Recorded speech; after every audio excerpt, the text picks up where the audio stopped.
Hello, am I audible? Hello. Yes, sir, audible.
Okay, so let's get started.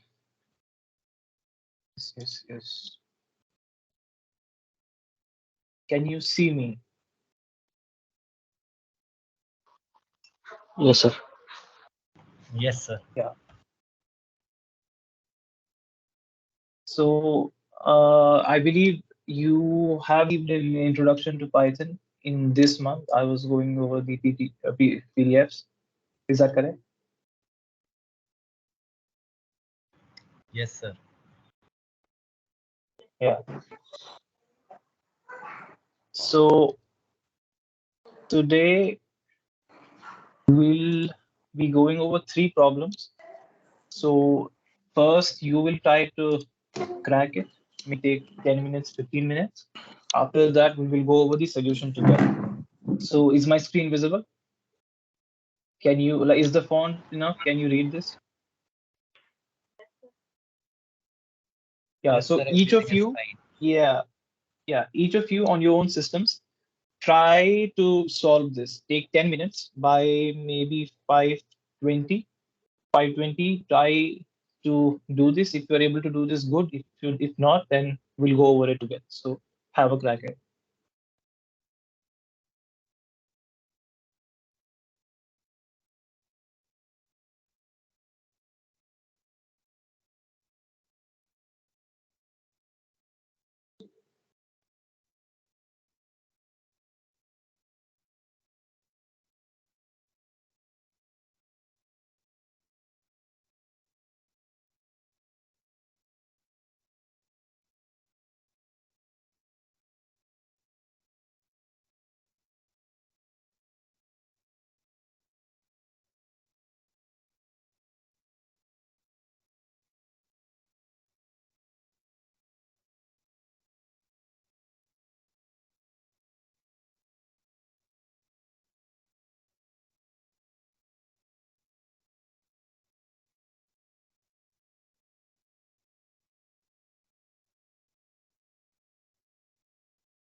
Can I get the recorded sessions of NPTEL?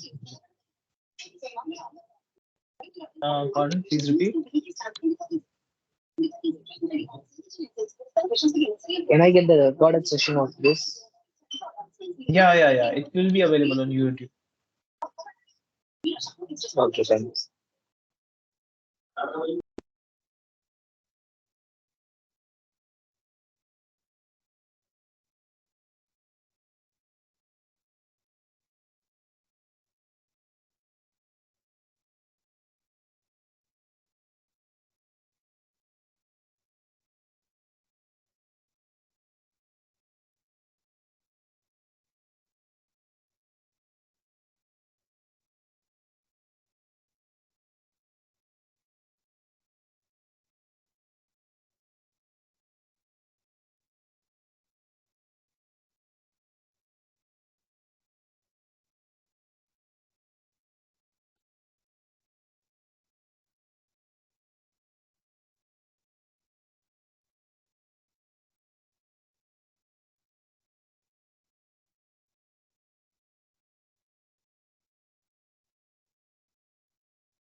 So if anyone is done, raise your hand on Teams. Like the others can continue. I just want to have an idea of how many of you are done when you are done.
Anybody done?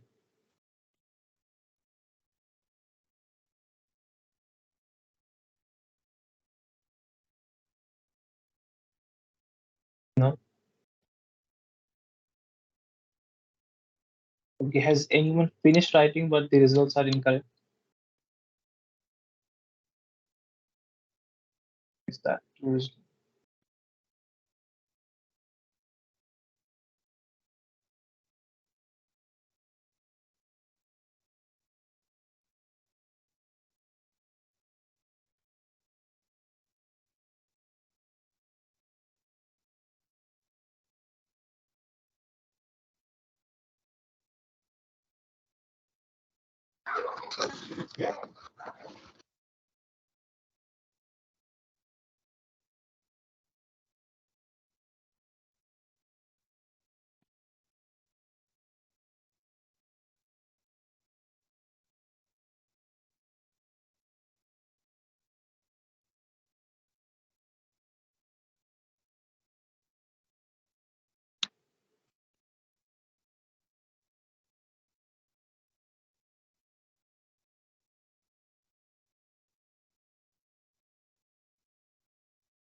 Okay, so time up. How many of you have done?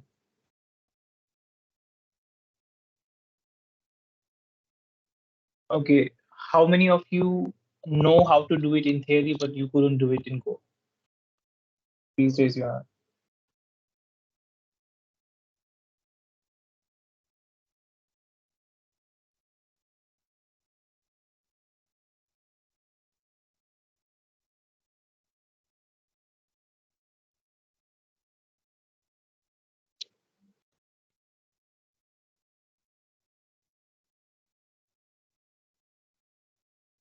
Okay, so 10 out of 120. Okay, how many of you know what a prime number is?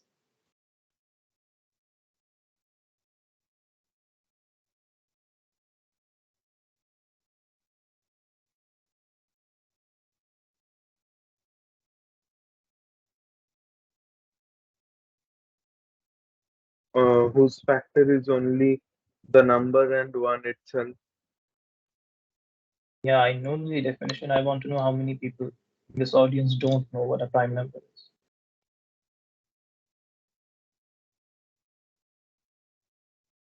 That's still a small percentage. I think only 1/3 of the people know what a prime number is.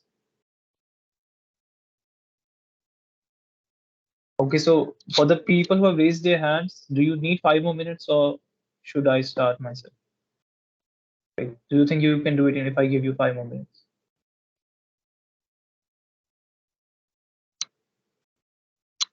You can unmute.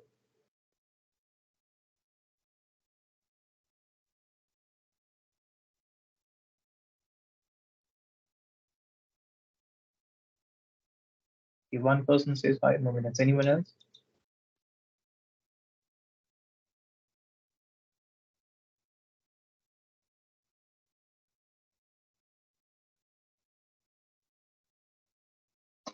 Okay, I think only one person is ambitious. 5 more minutes.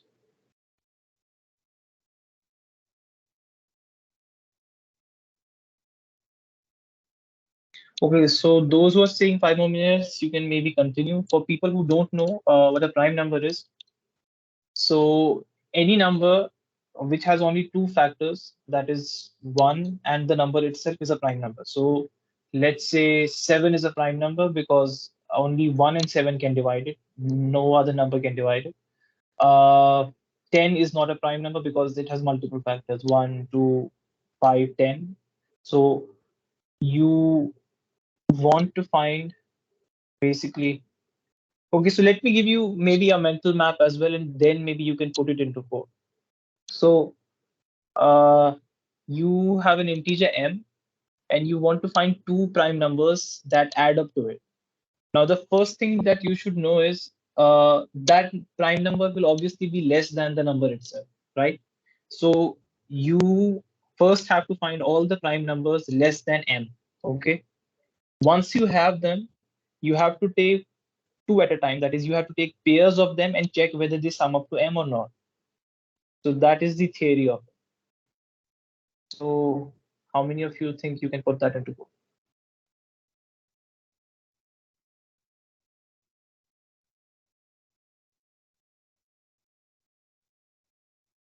I just joined the course yesterday. How can I cope with all this? I mean, you can watch the lectures, and this session will also be recorded. So maybe instead of this session, you can watch the lectures and maybe you see the recording of this session later.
Yeah, that will take a long time. So efficiency is not the key at the moment because I just want you to execute it trivially.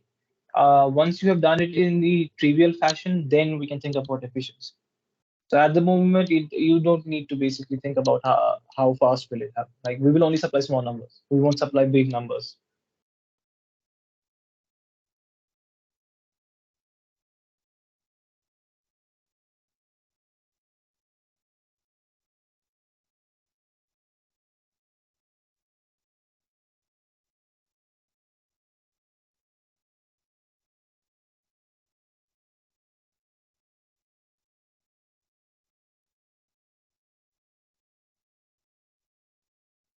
Yeah, I think we should start. Last time we were doing it in the Python ideally. This time we're shifting to VS Code. It's the same thing, but this looks bad. Mm, uh,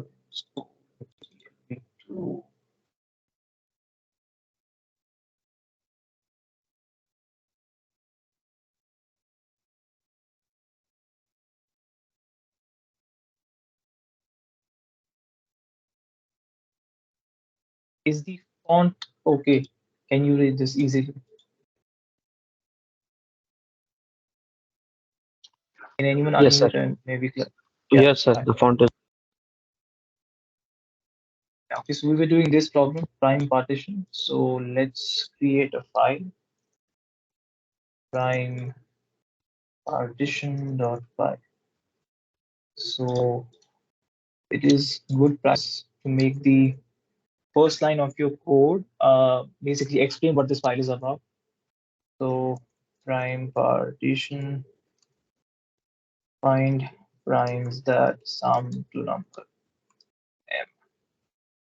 m. We initially we will write the layout of the code in comments, and then maybe we can fill that up. So we want to find primes that sum up to n. Obviously, the first thing is those primes will be less than n. So find primes less than m. So that is the first thing. Once we find the primes, what do we have to do? pick up pairs and check if they sum to m. So return true, else false. So we need a function, let's say we'll call it prime partition.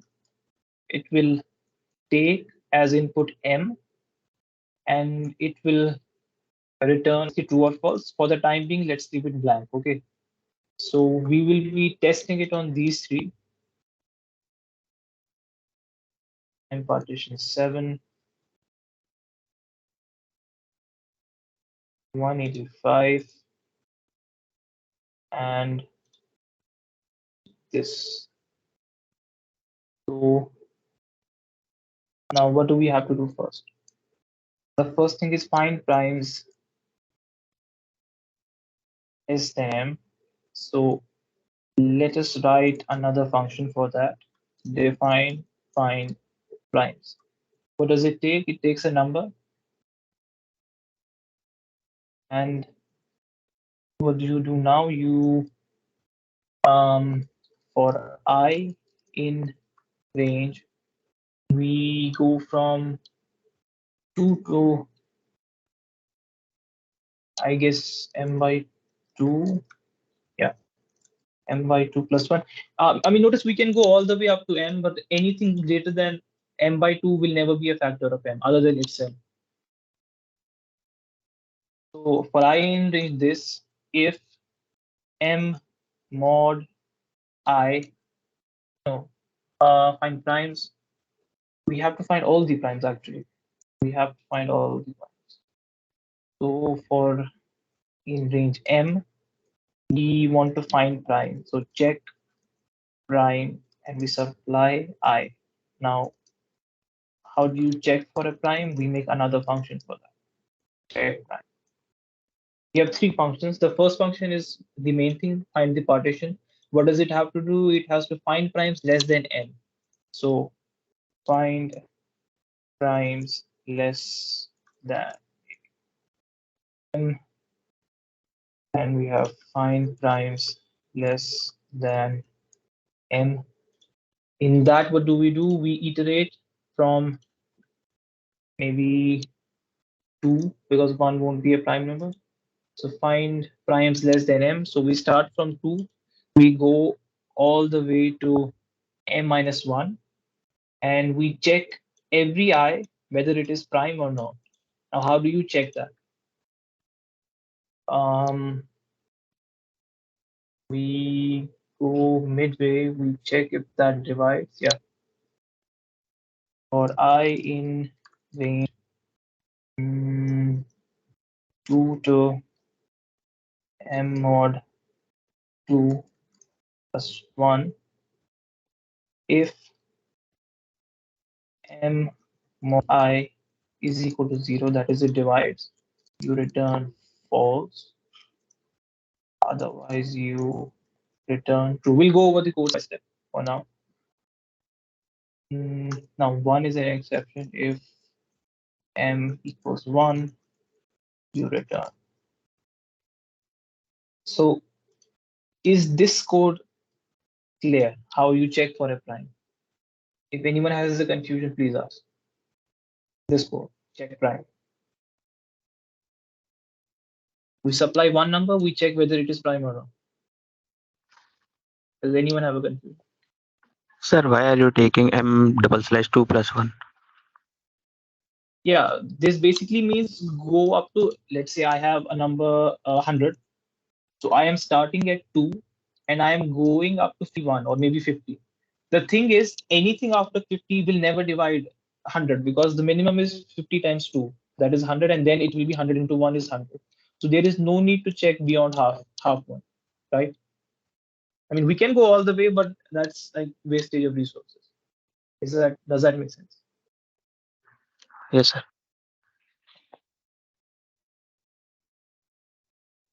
Question. Yeah, those who have raised their hand, please lower them. I see 9 people who have raised their hands. Yeah. So no questions. So we take the number. Now, obviously, 1 is an exception. So we say in case the number is 1, you return false because 1 is neither prime nor composite. Afterwards, we start from 2 and go all the way to the midpoint. And we see if anything divides it. We immediately say that it is not prime, you return false. If it passes through the entire loop without hitting this, we say that, okay, it is a prime number, so we return true. Okay. So we have a function to check prime. By the way, we shifted to VS Code because it allows code folding. The IDE doesn't allow you to do this. So we know how to find a prime. Now we have to find primes which are less than m. So this is easy. So for I in range 2 to m, basically we go over every number. In fact, we can even go from 1 to m, but okay.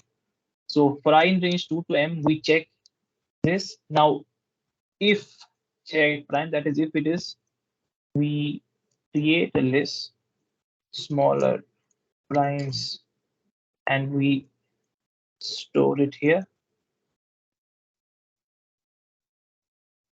Okay. And at the end, we return smaller primes.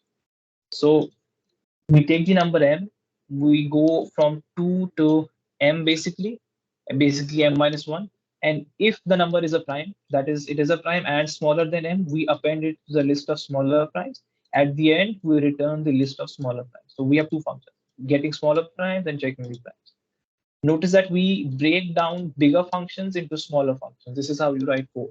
You don't write one big chunk of code, you break it down into smaller functions and utilize them. So we have smaller primes equal to this. Now what do we have to do? We have to do this thing. We iterate over the primes, okay? Then iterate over, or maybe we can say select a prime, iterate over rest of the primes, including itself.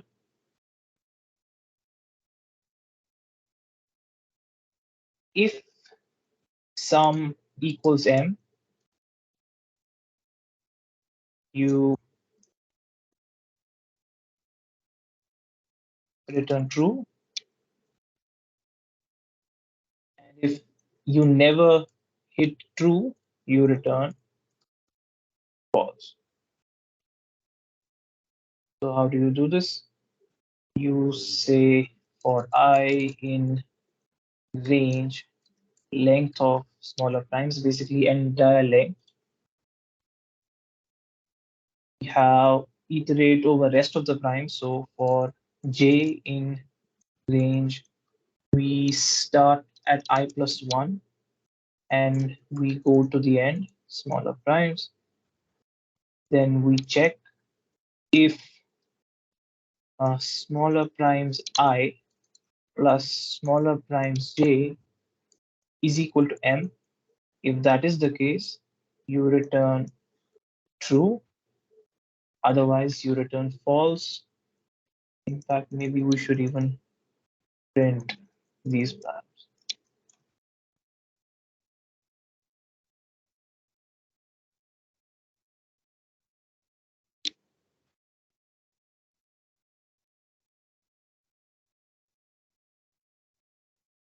We have smaller primes I plus smaller primes j gives m. Return true. Let us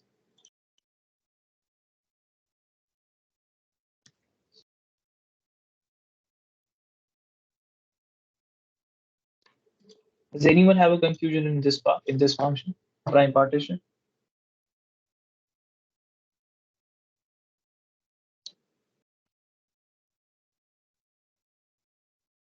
Everything is clear?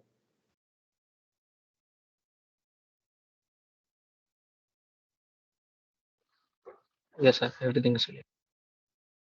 Okay. Let us check if we have done everything. So we do Python, then name of the file, prime partition.py, this cd solutions, Python prime partition. Okay, so the first one says 7, 7 is sum of 2 and 5, and it returns true. The other one says false because this one cannot be broken into primes. And the third one is again true because it says 19 and this, and it returns true. Does anyone have any confusion? I mean, I will share this code, but yeah, the thing to note is when you start out, let's say with a problem, first you make a mental basically roadmap of what we have to do. You start with the main function. Okay, I have to write the function prime partition. Okay, so what is the first step? I need to find primes less than m.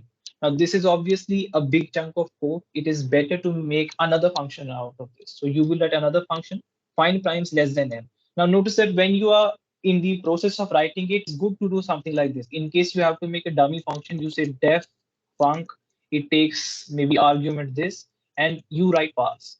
This is just to declare the function. Okay, I will fill it up later, but I have to write this. Similarly, let's say if we had to do that check prime, so we would do check primes m and we say parse. I'll fill it up later. So that is how you should go about writing your code. So you reach this point, you get a list out of this thing, find primes less than m, and you store it here. Afterwards, you say, okay, I have to select a prime. It is good to write it in comments because you won't forget it that way. You select a prime, that is, you go over the indices I. Now you go iterate over rest of the primes, including itself. Now, why including itself? Let's say you have a number like 10. You can write 5 plus 5. Both of them are prime and you are repeating a prime. So you want I to be included.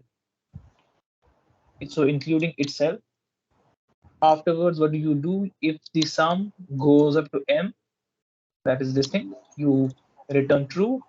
Notice that we are not using any else because once the function hits return, it won't go any further. So there is no use of an else statement. A return is the end of the function. If you hit return, it won't go anywhere further.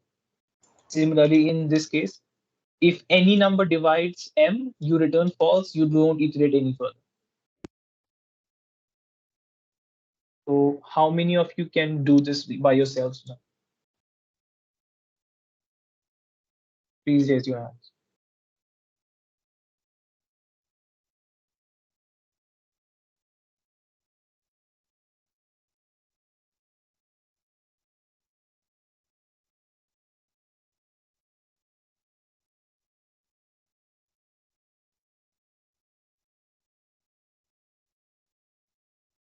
Very few seem to be active. We have 122 participants and only 20 of you are raising your hand.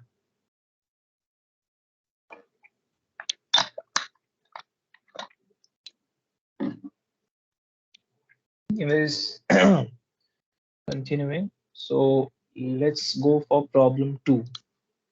Is it visible?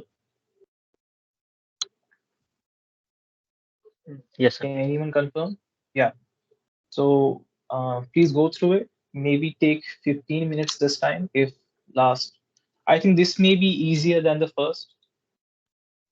So let's have 15.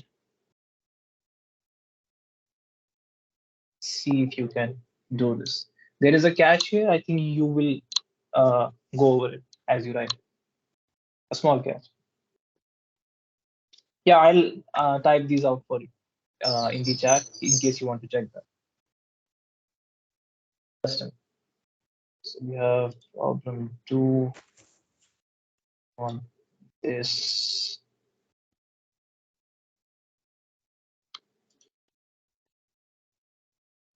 On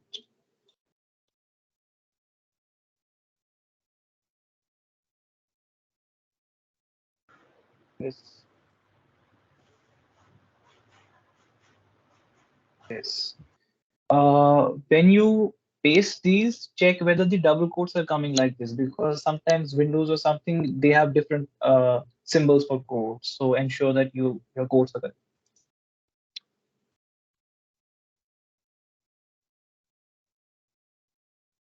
Yeah, please go ahead.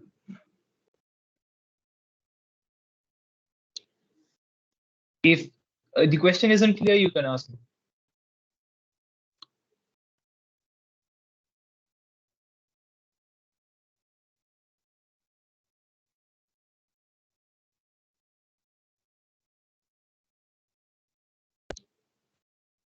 You should be able to do this. This is much easier than the first.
Okay, how many of you are done?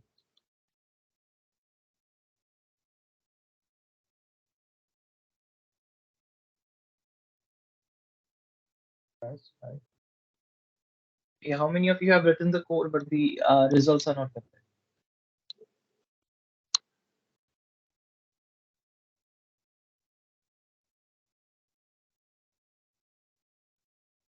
Okay, so everyone is still right.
Okay, anyone done?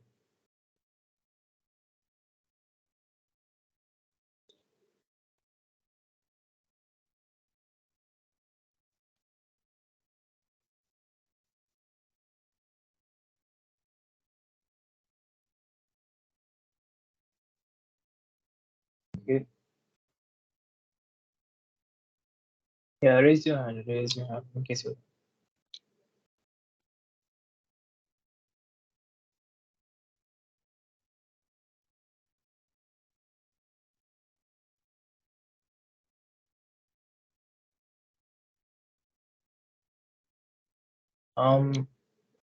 How many of you have a similar case as this, like Princi Moria? Like when I run the nested loop?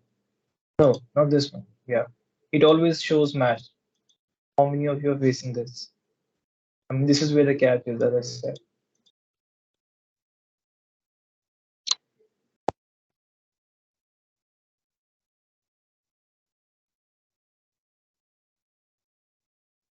When I run the nested loop, it doesn't read the whole string.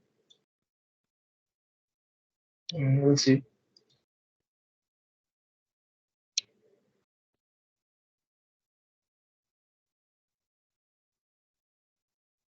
Maybe 3 more minutes. Then we'll go. ఒక్కొక్కరు In case కవలక్కలు disturb చేస్తారు song పెట్టేది అట్లా Yeah. Respect చేస్తారు Yeah, in case any of you have any doubts, you can ask. Like, please unmute.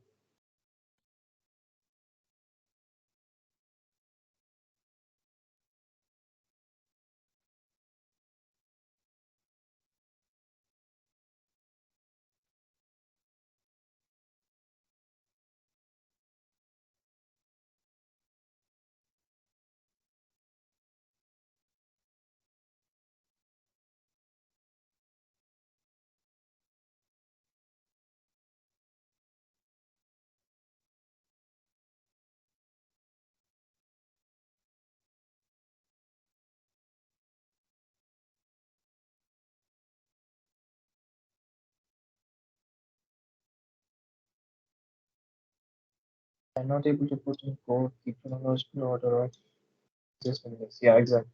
Yeah, this is the catch.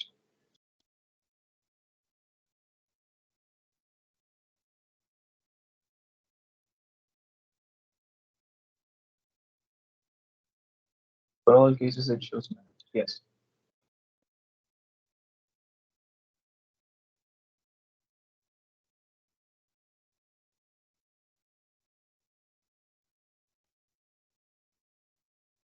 So, I mean, if you pass in a string like this, does it still say true? Let's say I pass this. Can you try on this one? Like two open quotes and yeah, apple.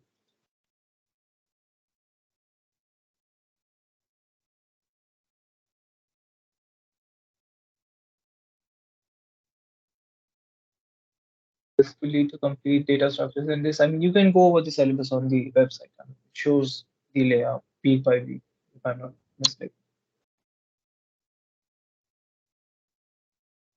Yeah, so those who have written and they're saying that they always get true.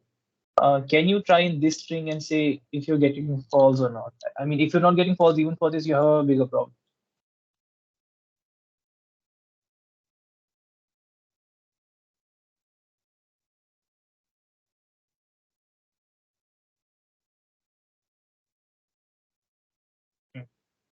Yeah. So you all of you are basically stuck in this chronological order.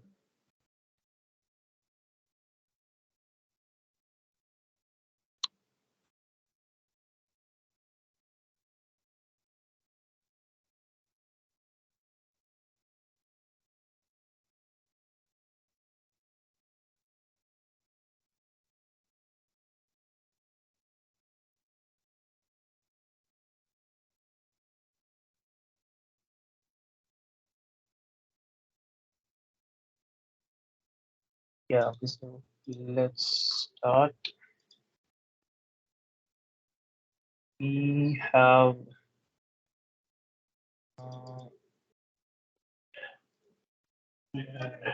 match. This is the I we have three strings. Let's say this one, have this one, we have this, have this, and maybe try. We just go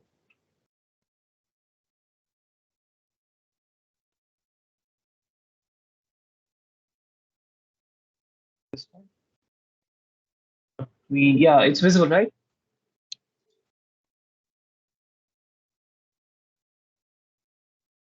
Can anyone confirm? Yes, sir. Thanks. So we are matching circle braces, maybe round. We need to define a function matched, which takes in my string and it returns true or false. Okay. So by the way, yeah, in fact, so we have these three, and maybe we can print.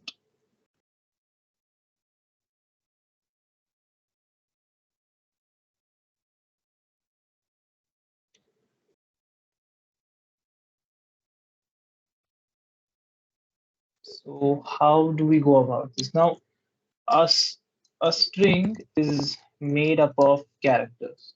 Okay. For example, here we have ZB percentage 78. These are all characters. So we iterate for the characters. Okay. If character is, let's say, this one, we increase, let's say we keep a counter, that is, whenever we see this sign, we will add, and whenever we see this sign, we will subtract. Okay, so that +1 -1, we get 0. So we set the counter to be 0. Let's say we see a string like this, a correct string, this, and we have apple. So notice what will happen. +1 +1, that is 2, -1 -1, so we will get 0. So we do this. If this, then decrement. We say increment counter. We decrement counter. At the end, we say if counter equals 0, we return. Okay, as we return false.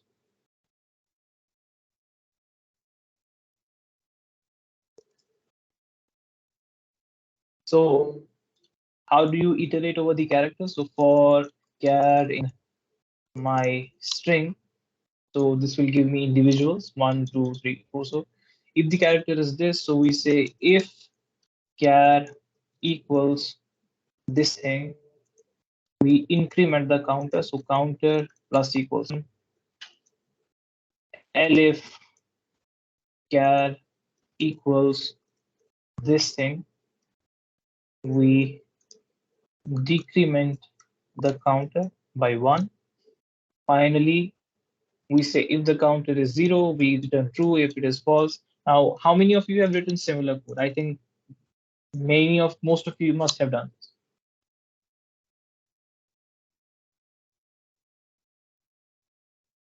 If you follow this approach, then yeah, exactly. Yeah, this. So the thing is, if I supply it in the reverse order like this, so first I do this, then do this, we get -1 +1, and we still get 0.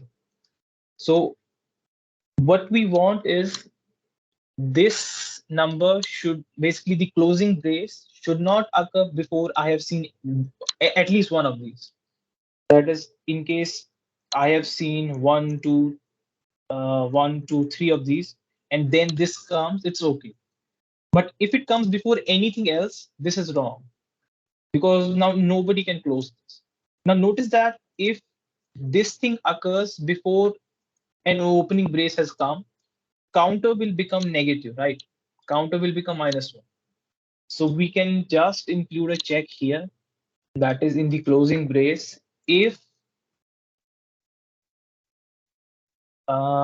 maybe we can check counter is 0, or we can also say if counter is less than 0, that is if it has become negative, you return false, because we immediately know that it is a wrong string. So let us try with this. Maybe we can just try out this one. Print we did this hello and this. Let's check if this is returned as false. I mean, we expect this to be false. We have Python match these, says hello, what are we printing?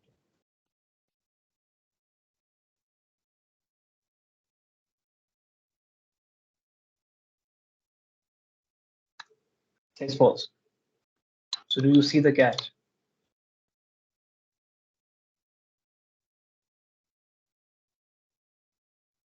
Yeah, you can do this as well.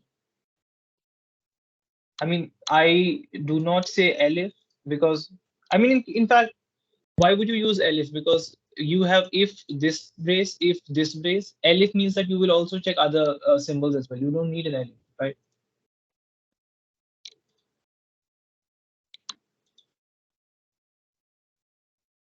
If, by the way, in case you have multiple if conditions, okay, let's say I have if this, else this.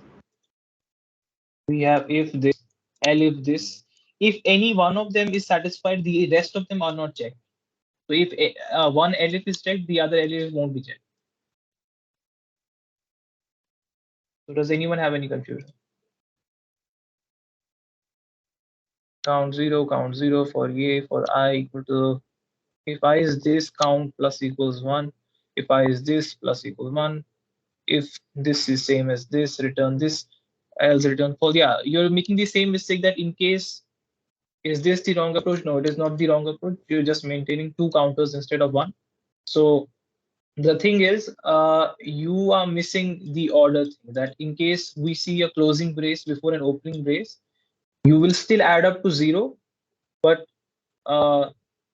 I mean, we don't want the counter to be negative. That is, this should not occur before this has occurred. So by maintaining a single counter, you can really do that. In your case, maybe you can do that counter 2 should not be greater than counter 1. So if it has become greater than counter 1, so you have seen an extra this.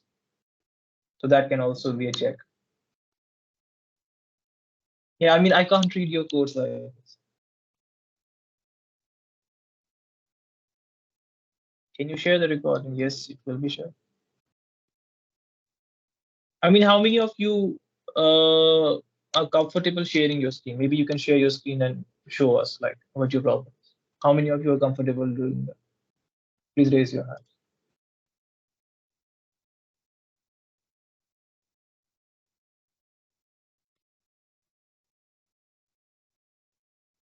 Okay, so Ambod says he wants to do it. Okay, just a second.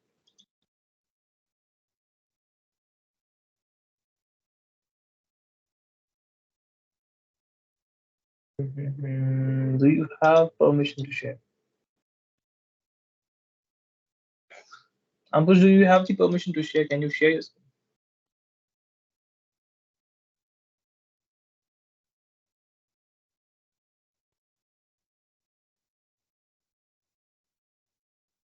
Where it will be shared? It's on YouTube.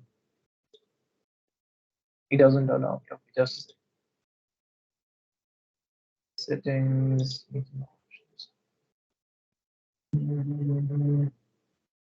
Now I can share, but as you told, 2 counters create a problem. Record automatically. Okay. Stop sharing. Share include computers. Oh,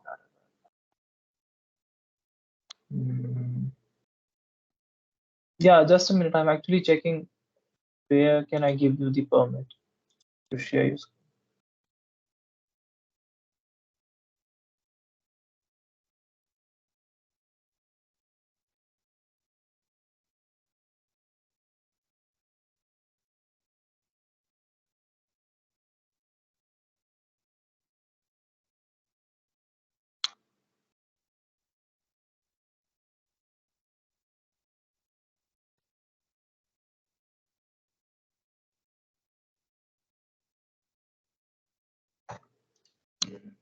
Sir, where can we see the video, sir? I mean, where will it be shared? I mean, it's available on YouTube. I'll share you the link at the end of the video. Yeah, just give me a second. Like, I'm Okay. figuring out how to give you permissions.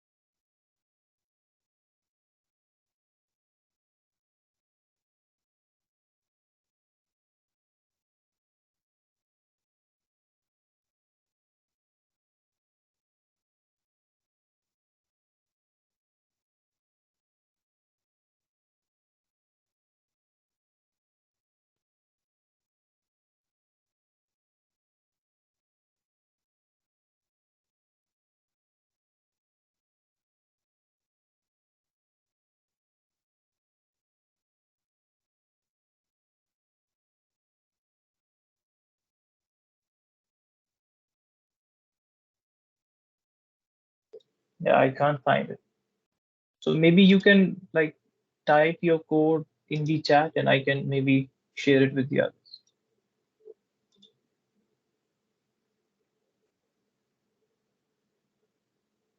Yeah, those who want to share, please raise your hand so that I get an idea how many you are. Yeah, before sharing. So Ambuj wants to share.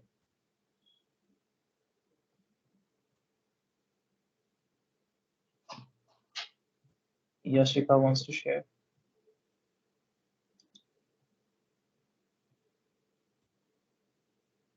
Yeah, so Ambuj, can you paste your code in the chat? Is this your code? Yeah. So let's see.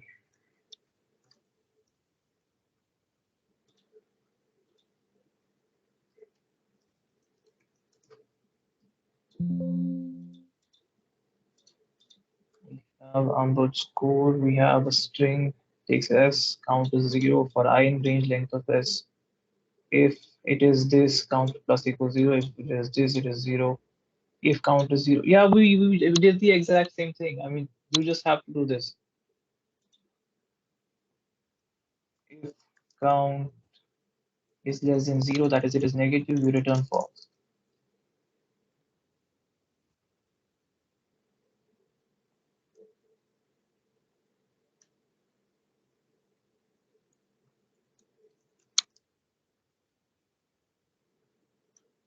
Where you return true.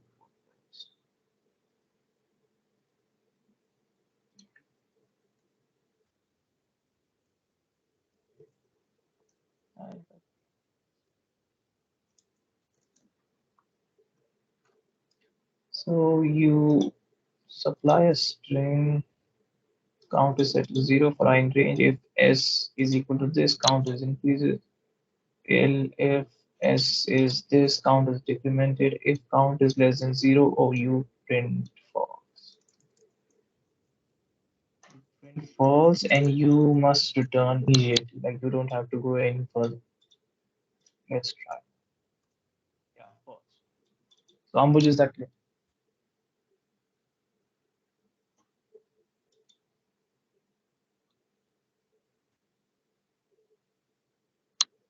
Is that clear?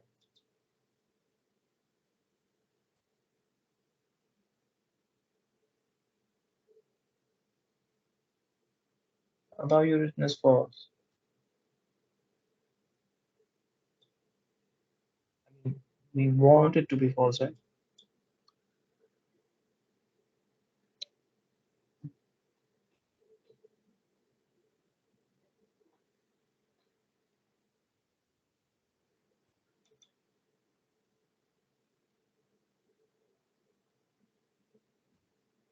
I mean, before we proceed, Ambuj, can you please confirm if your confusion is clear?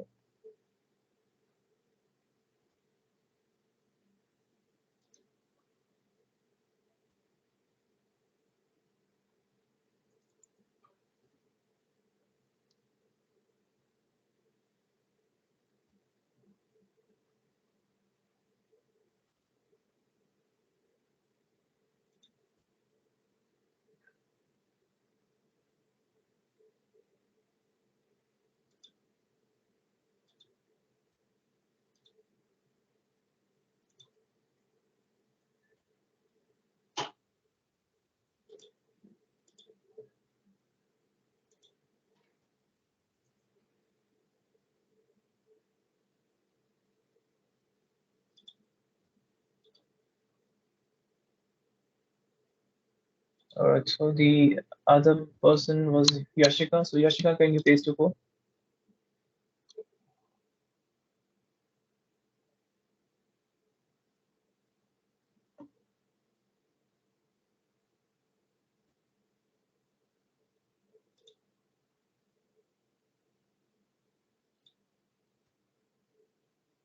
Yashika, but yeah, just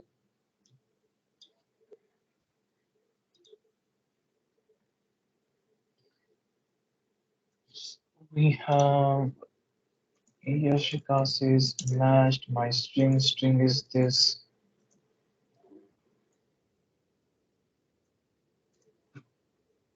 For I in my string, if I is this or I is this, string equals string plus I. Okay.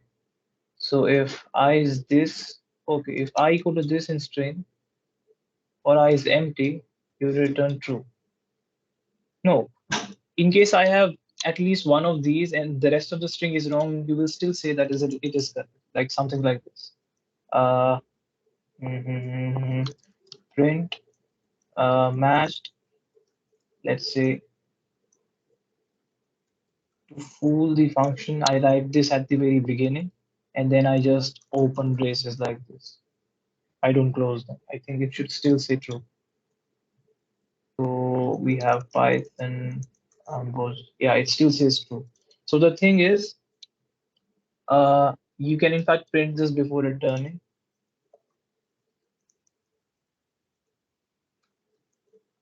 Print sc. So this is the string that you're collecting. So your code says if I see even one of these, at least one pair of braces, I will return true. It won't even look at the rest of it. So, I mean, do you understand the fault? Hello, sir. Yeah. So, just we are new to this session, so can you please tell us where are previous recordings available, sir? They are at this channel. I think I shared the link in the chat. So this is the first session. So the first session was actually just an introduction to Python. Like we did not solve any problems in that. So people who were new to Python, we were just doing a crash course. So if you already know Python, I don't think there is any need to go. In fact, sir, your instructor must have covered it in the past week. So if you have covered that, maybe you can skip this. Okay, sir. Anything else? Thank you, sir. Yeah. So does anyone else want to like debug their code? Yashika, Yash Makwan. Okay, yeah. So can you share your code, Yash? Yashika, is your doubt clear? Like, is there anything else? Yeah, Ambud, you need to speak up. Like, you just keep on writing. I had written the same earlier, or I mean, I passed more than a year, so I changed.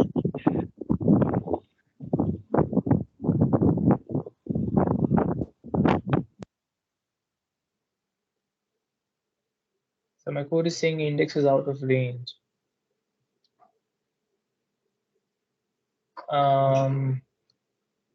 I think you're trying to access beyond the length of your string. So this is Yash's code. I think after this, how much time do we have? 45 minutes.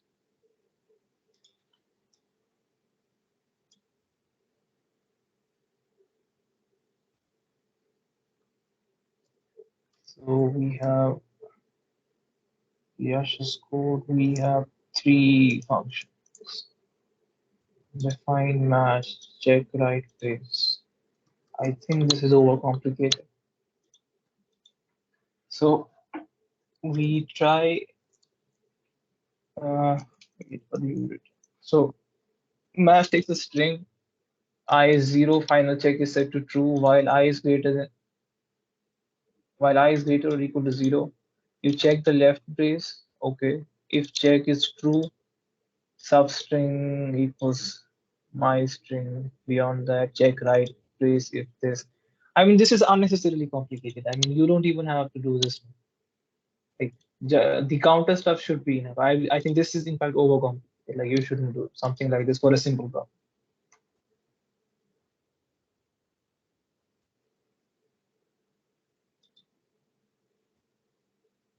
Is this today's last Sir, question? Yeah, can no, you we'll please have another. display your code?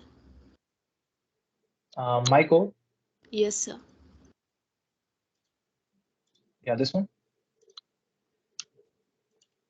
Yes, sir. Thank you. Yeah, maybe I'll create a link, a GitHub link for the code in case you want to access that. Yeah, I'll add that. So does anyone else have any questions? Does anyone else maybe have any confusion in their own code? But why isn't it working? Sir, I have a doubt. Yeah. Sir जैसे basically हमने जो दो string बनाई उसमें मतलब एक string जो ली हमने उसमें जो भी कोड है मैंने क्या किया कि दो लिस्ट बना ली और ओपन ब्रैकेट को एक लिस्ट में स्टोर करा लिया और सारे क्लोज ब्रैकेट को एक लिस्ट में स्टोर करा दिया लास्ट में उन दोनों की लेंथ को कंपेयर करके ट्रू फॉल्स लिख लिया Yeah, that's the same thing as keeping two counters, basically. So you, instead of keeping a count of them, you are storing two lists and then you're saying length of list, which is essentially the same thing. You're comparing two counters. When you do that, you lose information about the order of the braces. If I provide all the closing brackets before, okay, let's say you provide something like this. If you provide something like this, 3 closing brackets followed by 3 opening brackets, yours two lists will still be the same length, but this is wrong because the order is incorrect. Does that make sense? Okay. Yes, I get it. Yeah. Does anyone else have a question? No?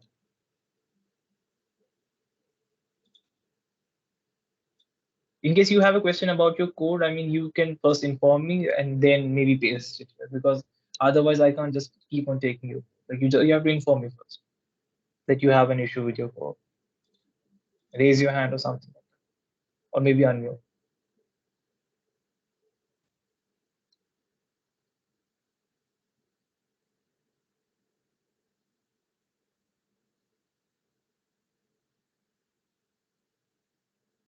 Okay. So, assuming nobody else has any questions with your code, we go to the third problem. Visible? Sir, I have doubt in the week 2 assignment, sir.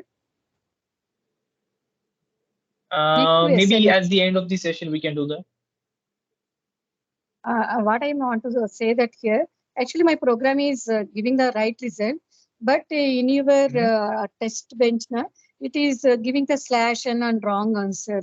That is maybe small mistake, I do not know, but individually if I run the program, it is giving the right output, sir. But in your test bench, it is saying slash and at the end slash and something. It may be the minor mistake, sir. I do not know Are whether you speaking about this problem or are you talking about this week 2 problem? assignment. Week 2 assignment, No. sir. I'm saying maybe we can talk about that at the end of the session once we close this. Okay, sir. Okay. We can. Okay, sir. Yeah. Yeah. So maybe you can try the third one. Take 15 minutes.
Sir, will the recording of the meeting will be available to us?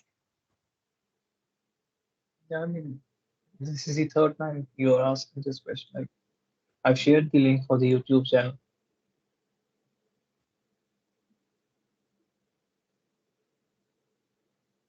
Sir, how long will you take to upload this video in YouTube? I mean, After the session.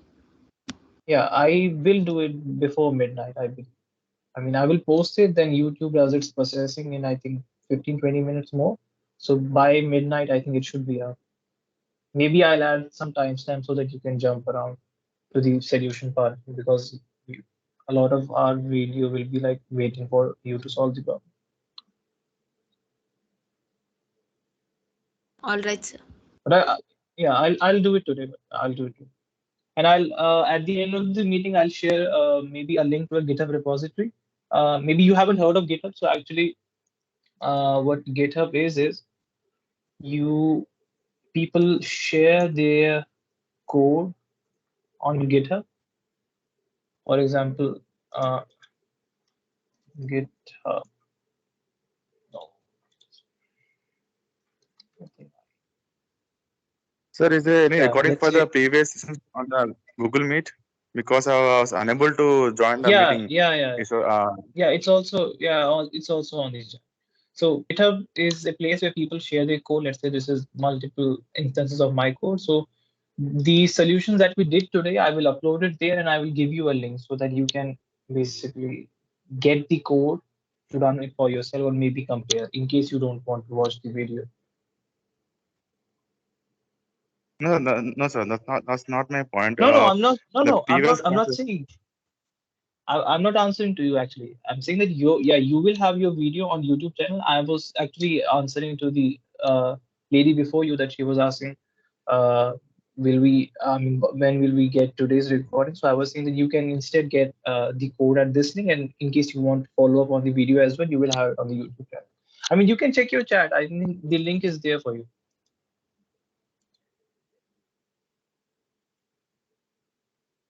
Can you confirm? The person who was just asking, like for the first session's video. Can you confirm? I think I did share. I will reshare it. Because previously there have been 2 sessions on the Google Meet, but I was trying to join, but I was unable to join the meeting, so I didn't attend the classes. Yeah. And I have no Yeah. knowledge about the coding also. Yeah. You can watch it here. I re-shared the link in the chat, so you will have the first session there. I think the first session is almost identical to what your instructor has taught in the past week. So whether you watch that video for a hands-on experience or you watch maybe those videos, I think it should be identical. So whichever way you prefer, or maybe you can watch both.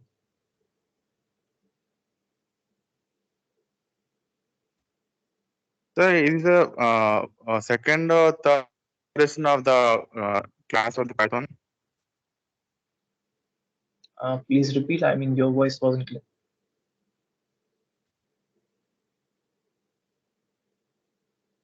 Can you please repeat? Means regarding the Python language class, is this the first session? Is it second session or the third session? This is my second session. Actually, we are two TAs. We do identical sessions. So based on your availability, you can either do it in my session or his session. We will cover identical material. I mean, maybe the first one may differ, but here on out, I think the two of us will be covering the same thing every week. So you can either join my session or his session. So I said this is the second session. Overall, there have been three, but one of them has been from a different week.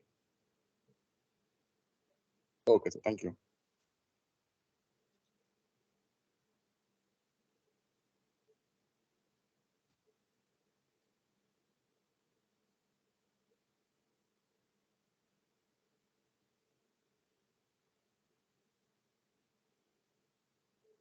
Okay, 5 minutes. Some people are saying they are done. How many people are done? The people who are done, please raise your hand.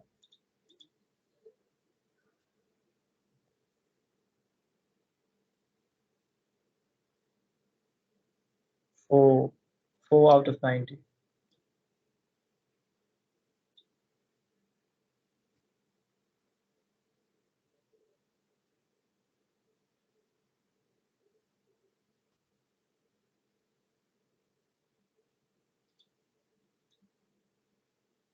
For clearing doubts, how can we contact? I mean, you can go to the forum, maybe, if you have doubts related to the session actually, because the other doubts will be answered by different TAs, I believe. So I think we have groups somewhere.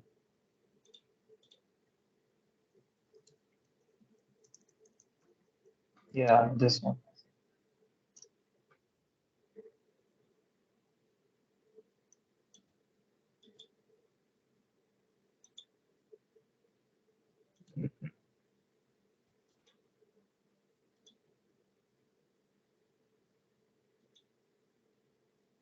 Yeah, this group. So people, I think they asked questions here. No, last few session, I did answer some questions on a group last time. Discussion forum for,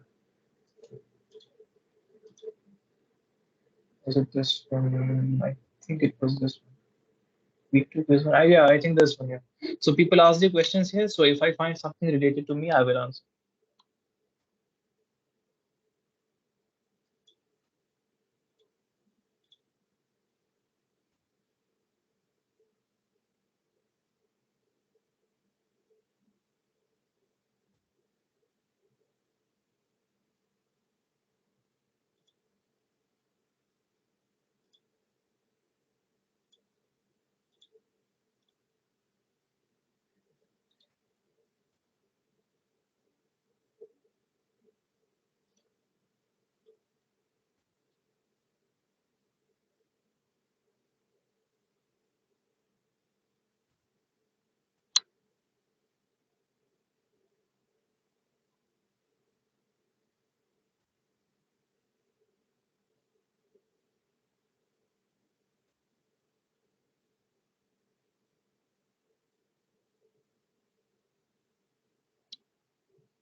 The way, in case you don't know, in a list, you can do something like this.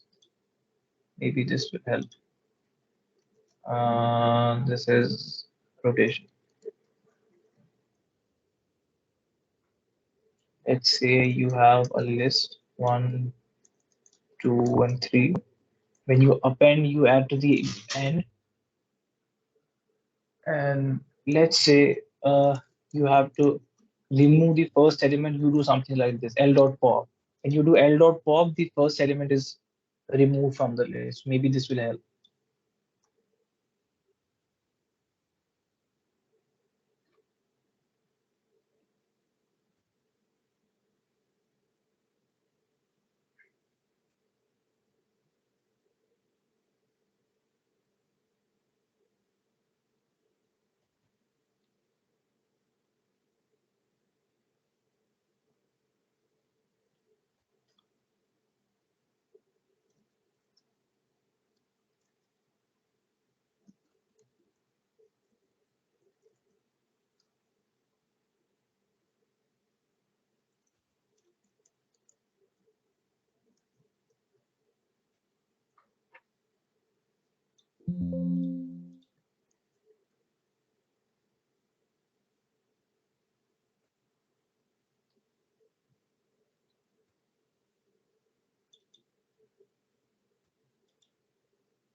Okay, so let's start.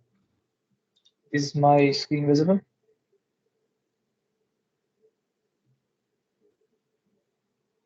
Yes, sir. Anyone confirm? Thanks. So we are given a list. We are given a list. We want to rotate it as many times as asked, and we don't want to change the original list. We want to create a duplicate, a clone.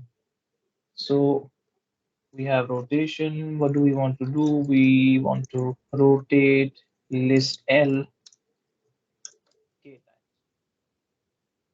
So obviously we define a function. We call it, let's say, rotate list. It takes a list. It takes how many times to rotate, and we return the rotated list. So what do we have? Let's say we have this.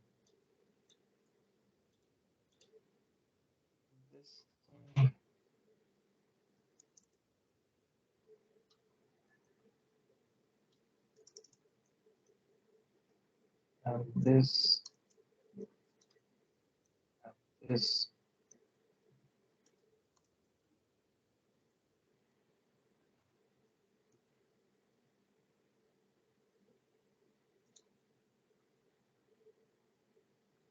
So we have this list. We do these and we print it.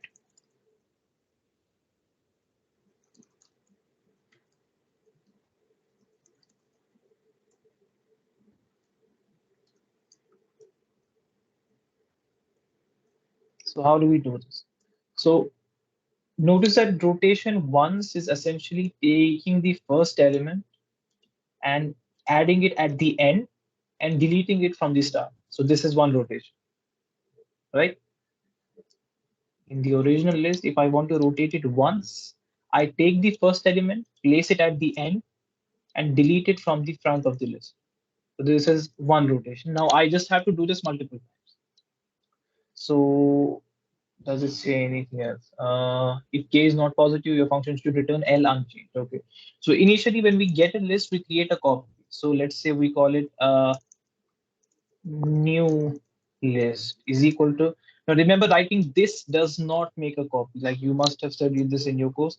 So this is actually the same as being, these two point to the same list actually. So how the way you do it is this: when you write L and you supply an open splice, so this creates a new copy. So now we have a duplicate, but they point to two different lists. So we have this. Now it says if k is not positive, so essentially if k is less than 1, you return it unchanged. So you return the new list. So this is the check part. Now we do rotation. So for how many times do we have to rotate? So for I in range k, so we have to rotate it k times. So how do you rotate? So you take new list dot append. So basically, as we said, let's write it in comments first. Place the first element at the end of the list, delete it from the start of the list, and then we just return. So how do you do this? You say new list dot append. Now how do you do this? In fact, a new list and take the first element, that is 0. So we append the first element to the end of the list, and then we delete like this, new list dot pop, as I told you. So notice that this I is unused. So this is just used to iterate it. In fact, when you don't use a counter, it is convention to write it like this, double underscore or a single underscore. It basically signifies that you are looping, but you don't need the variable. So we iterate k times. We take every time we do one rotation. So how do you do the rotation? You take the first element, place it at the end using append, and delete the first element. And at the end, we just return new list. So let's see if it checks out. Python rotation in this function is not, oh, sorry. Append is this. It did not change. new list dot append new list 0. K is less than what plus L is this new list dot append new list dot pop.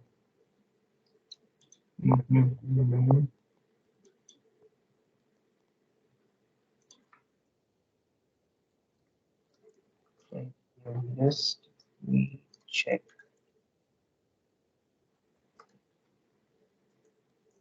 Okay. List, we want to do is just one you return, we don't return.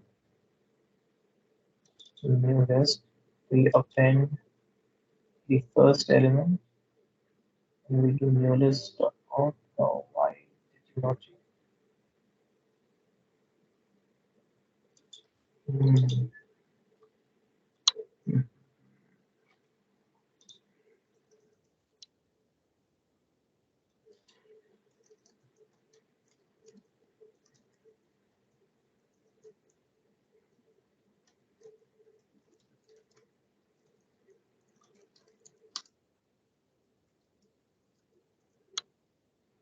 This changes.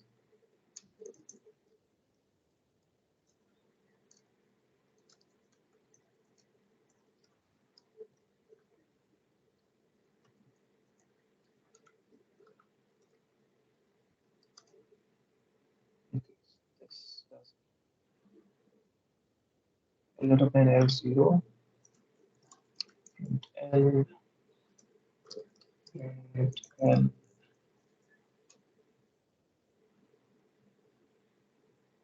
Okay, so I think it is doing at the X pop 0. Yeah.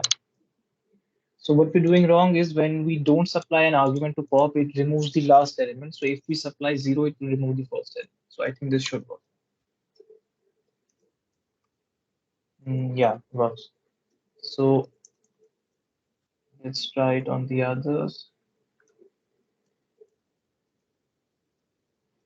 So let's compare. We have 2, 3, 4, 5, 1, 4, 5, 1, 2, 3, 3, 4, 5, 1, 2. Now, this is the easy way to do it. Basically, you take the first element and then maybe some of you may have done it like this, that you shifted every element one by one. Like how many of you did it like that? You shifted every element by one.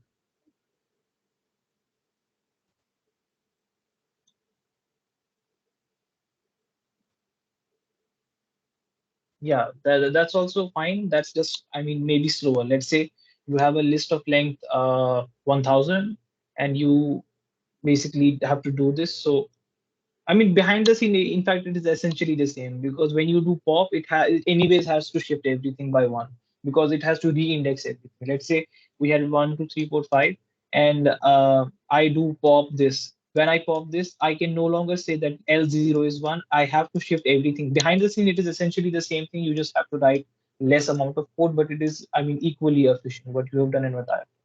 Does anyone have any questions in this?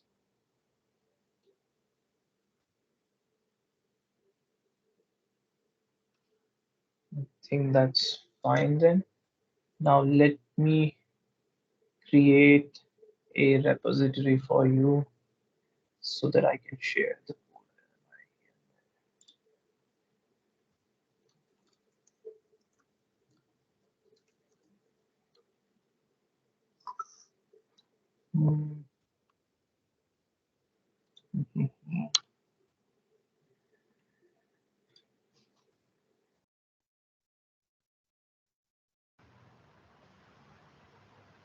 Excuse me, sir.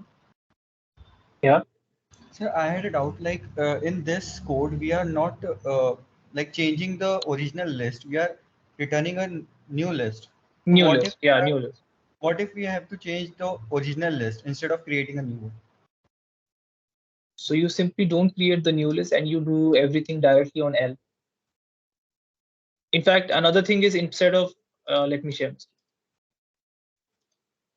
Instead of doing this, you can make a copy like this. You do this.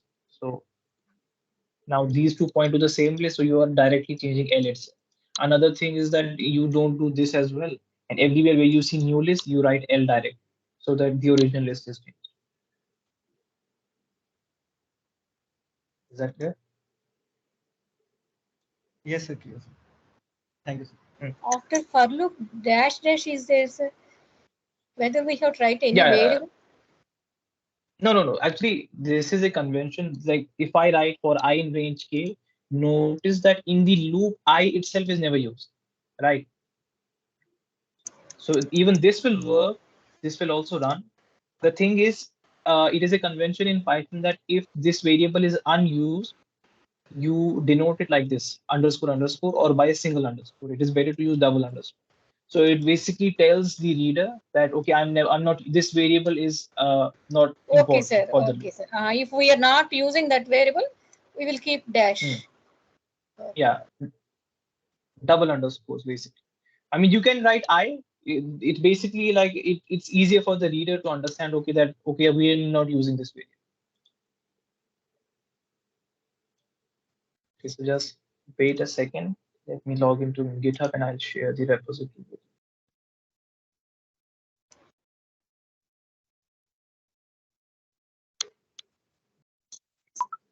Sir, what is the software you're using right now, sir, for writing the code? Yeah, I'm actually using VS Code. It is better than the IDLE. In case you're on Windows, you just have to go to store and install VS Code. After I provide you the GitHub link, I'll show you how to install. I mean, it is actually better for you to code in this.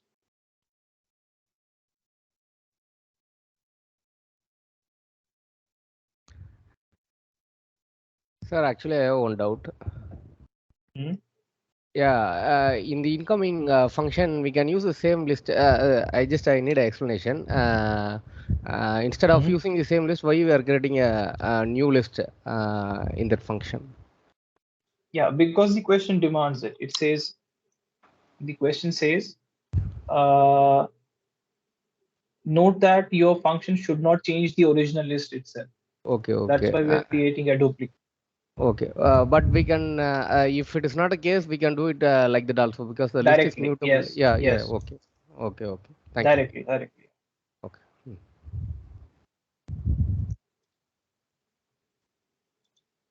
So this Sir, is in the NPTEL. final examination, is it necessary to write the program, sir?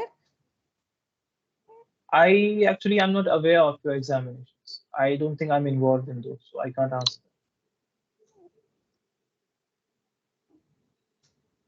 I mean, yeah, do you know your course code for this code? There is a course code. Are you aware of that? Any of you? I don't know, sir. Just tell me, sir. No, C23 underscore C9 CS95, sir. No, I don't think that is. It's just.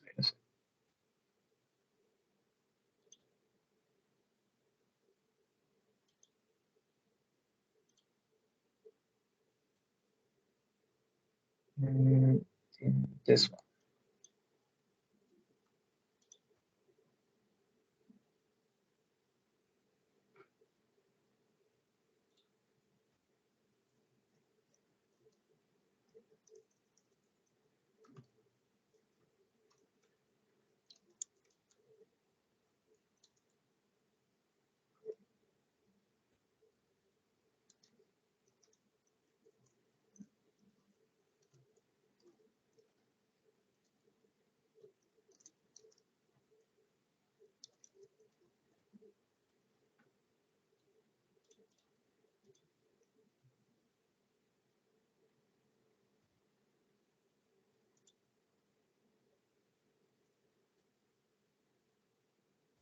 Can you guys check whether you can access this repository? I'll populate the code later.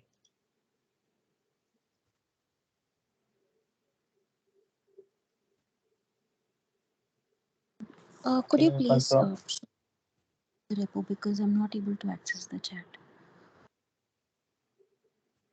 Not able to access the chat.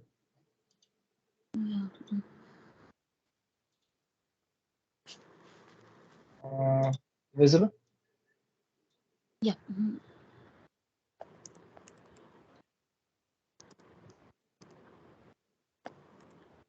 Thank you.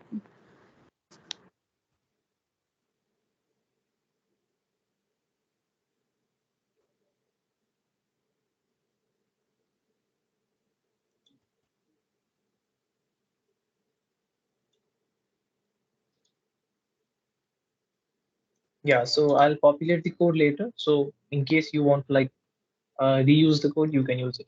So the session is over. If anyone has any doubts, they can stay back. The rest of you can leave. Yeah, also the regarding the VS Code thing which you said. How to Yeah.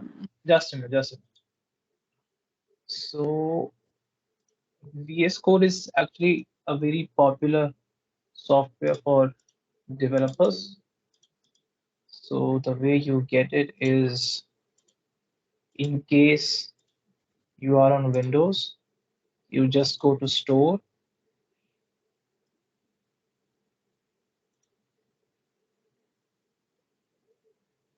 and you search VS Code, and you choose this one, the blue one,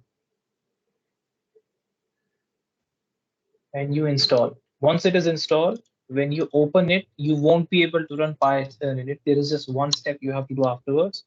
You go here, extensions. In your case, this will be on the left. It will be on the left probably here. I've shifted it to the right side. So you will go to extensions and you will search Python. And you install the one from Microsoft, this thing. That's it. That's all you need. Once you've done that, you can essentially write your code and everything. When you open this, you have to open a folder or something like that. So I think it allows you to basically do this open. No. So file, new window, open a folder. Let's say we were in week 2. So when you select week 2, it will open up like this. Let's say I was in a different folder. Let's say we were on desktop. So we don't see anything here. Now let's say we want to go to the folder where all of our code is. So yes, it was the authors file, open folder. We were in documents, code, NPTEL week 2, select folder, and you can find your folders here, and you can type it out like this. Your colors may be different because I'm actually just using a theme. So I'm using this theme, so maybe your colors will look different, but essentially everything else is the same. Now, the way I run it is basically using this terminal. So I don't know whether you can open it from here. There is a shortcut in Windows Control J. It opens the terminal. So in case you are not familiar with how to do basically change folders or something like that, like this, it is better for you to run it using this. Run without debugging. Let's say you had your file match braces and you want to run it. The way you run it is you write your code, then you go to run without debugging. I think this should run. Yeah, pause. So this is how you run it. In case you are familiar with how to change directly, maybe we'll do a session someday on basically PowerShell or Bash. So that is how you do it. In case you don't want to do that, you can just do this. Run without debugging, and it will run your code. Does anyone have any doubts in that? So 3 steps basically. Let me just write it. Yeah, understood. Yeah, thank you. Yeah. Sir, I Install want VS. sir. Yeah. The tab and space indentation for loop or Yeah. anything, sir. A clarity about Yeah. Just. the meaning of tab space and the general space. For defining any functional for any for loop, sir. Because most of the time is wasting in the understanding the meaning of the tab space. The indentation is not proper, like those errors Are are you? coming. I mean, what are you using for writing your Python code? I am using the Python IDE, sir. So doesn't it, I mean, automatically give 4 spaces when you hit tab? Sir, pardon, sir.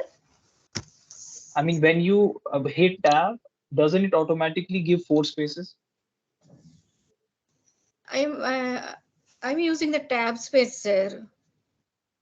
Yeah, basically when you have to indent, you press tab once, right? Okay. So when you press tab once, it automatically leaves enough space. That is the default four spaces. Meaning of 4 spaces, sir. It is the same as if you press spacebar 4 times. Actually, now I think you have shared some program, na, sir. Some program. If I copy asterisk in that ID, it may not work, sir. Is it true, sir? Okay. Yeah, okay. I'll just end the meeting here. I'll stop the recording and maybe we can stay. Like I'll maybe address your problem. Okay, sir. Sir, I told you now I have one doubt in the week 2 programming. Yeah. Sir. Shall I share the screen, sir? Just a minute.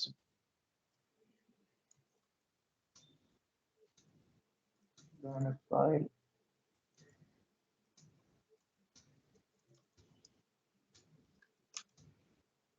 Yeah, so this is how you do VS Code. So let me stop recording.